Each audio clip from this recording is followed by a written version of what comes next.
Hi, it's Dr. Joe Markovich, the anti-aging doctor. And I want to ask the question, I've always wondered this. How smart do you have to be president? How smart do you have to be considered smart? For instance, my granddad went to the 3rd grade. He had to work. He had rheumatic fever as a young boy, so he always worked physical activity to keep himself strong. It's lucky he lived through it, but his heart was scarred. So he became a blacksmith, became stronger and stronger. And this guy was one of the strongest guys you ever knew. And super smart. Super smart. Only went to the 3rd grade. This guy could fix anything. He was unbelievable. He was a professional football player way back in the times when you got like $5 a game. It was pretty great. We don't even know the name of the team he was on. I have the pictures of him with his football uniform on, and it was kind of crazy. And evidently the team that he was on became, they said, the Green Bay Packers. But I don't know what the story is with it. I mean, it may have been completely crazy, but this is the legend. And we don't have any of the stuff anymore, any of the football helmets. I used to see them hanging there. The jerseys with the leather on it was just crazy. It was like that was your shoulder pad, your jersey with leather on it. It was funny. And but how smart do you have to be considered smart? A smart guy like him had really no education, but he was super bright.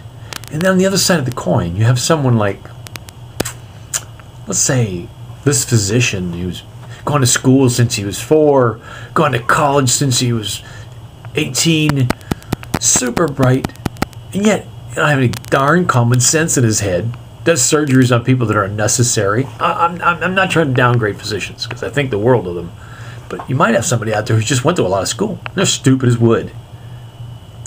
For instance, you had Woodrow Wilson, who was the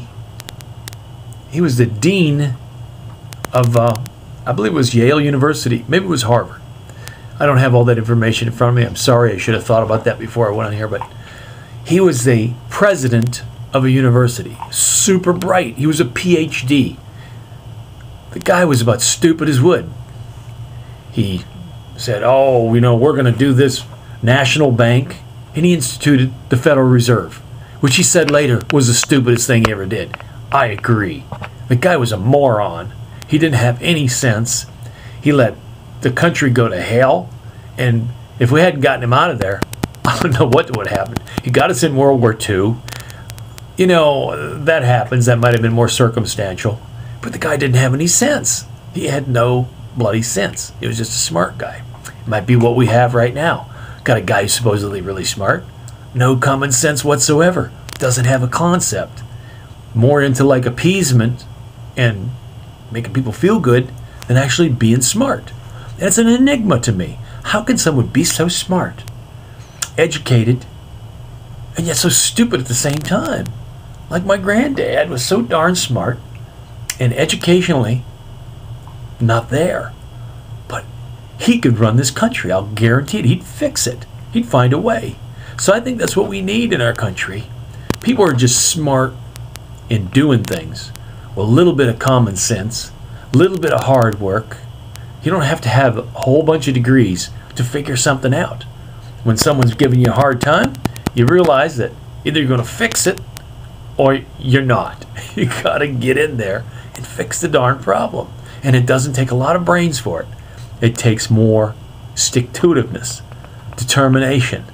I never heard people saying how brilliant all the presidents were. It seems like most Republicans are considered stupid, except for Lincoln. No, he was a genius because he freed the slaves, you know.